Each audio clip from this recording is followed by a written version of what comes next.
Nama saya Amir bin Abdul Hamid. Saya daripada Bukit Katil, Melaka, dan saya bertugas sebagai seorang guru. Saya kenal Dr. Rizal pada Disember 2020 sewaktu saya join kursus NLP untuk Basic Practitioner, dan di situ saya dapat kenali Dr. Rizal untuk first time. First time saya dapat face to face dengan beliau, dan kemudian saya tertarik dengan gaya penyampaian beliau.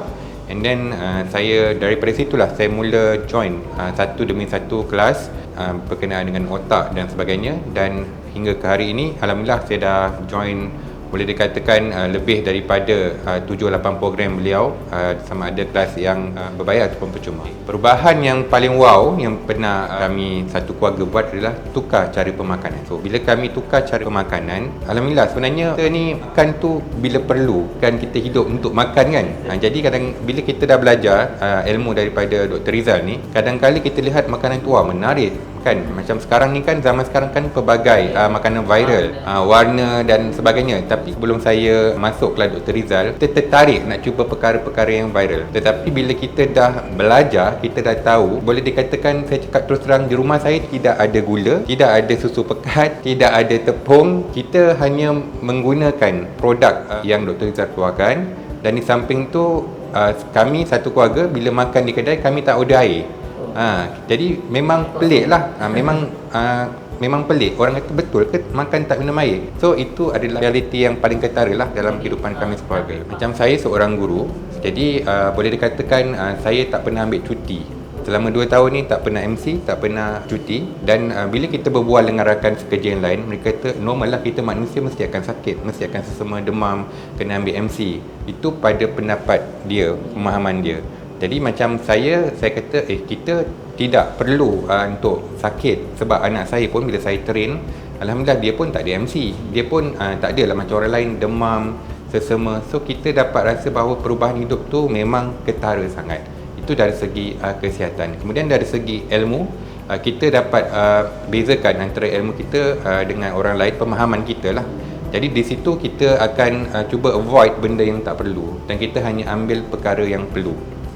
Program berjumpa dengan online kan, dia dua perkara yang berbeza. Macam saya lebih suka berjumpa sebab saya dapat face to face dengan Dr. Rizal, dan bila saya join kelas NLP tahun lepas, firstly perubahan yang ketara adalah masa saya datang, saya memang ada masalah sakit kaki.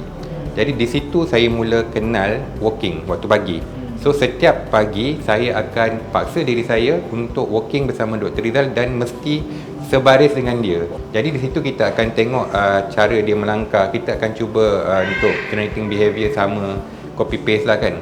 And then bila ada peluang, kalau untuk macam Dr. Rizal cakap tadi kan, kadang-kadang bila waktu makan dia terpinggir.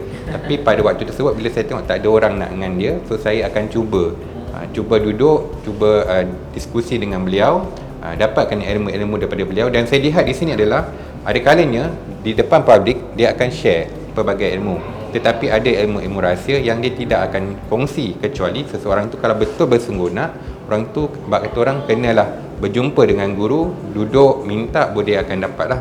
Dan dari situ bila saya duduk, saya dapat kenal pasti bahawa beliau bukan setakat ilmu tentang pemakanan, bukan setakat ilmu di luar kotak, ilmu perubatan Islam pun beliau ada. Dan di situ saya dapat congkil sedikit demi sedikit dan dapat kongsi manfaat tu bersama dengan rakan-rakan yang lain dan keluarga. So bagi pendapat saya, kita perlu belajar satu ilmu yang baru, sebab kita ni manusia biasa, tak semua ilmu kita dapat kuasai. Ada kalanya kita mungkin kaya dari segi wang ringgit, tetapi sebenarnya kita miskin. Sebab apa? Kesihatan kita makin terjejas. Ada orang kaya, dia kaya duit, tetapi dia sentiasa kena check in hotel. Hotel apa? Hospital. Sebab apa? Sebab dia rasa dia ada insurans. Jadi adakah itu satu ilmu yang berguna untuk diri dia? Jadi apa kata kita kaya ilmu, kaya kesihatan, walaupun ada kalanya kita tak cukup kaya dari segi wang ringgit, tapi dengan ilmu yang Dr. Rizal berikan, kita bukan setakat dapat jaga kesihatan kita, kita juga, contohlah ada orang kata itu adalah penyakit keturunan, jadi of course kita akan dapat. Jadi pemahaman orang, contoh ada kecemasan sakit jantung, confirm kita akan kena sebab kita satu darah. Namun bila kita belajar dengan Dr. Rizal, benda tu kita boleh buang.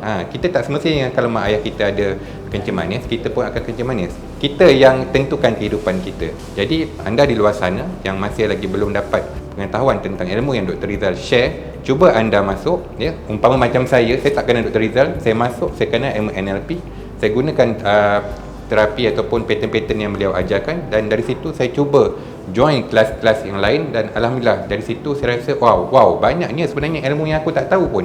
Bagi kita mungkin kita rasa yuran dia mungkin mahal, tetapi sebenarnya dengan ilmu yang diberikan tu, cuba kita bayangkan kalau kita sakit, kita nak cari ubat itu lagi mahal daripada kita bayar untuk ilmu dan kita dapat avoid benda-benda yang tak perlu dalam kehidupan kita. Neuroversity Power.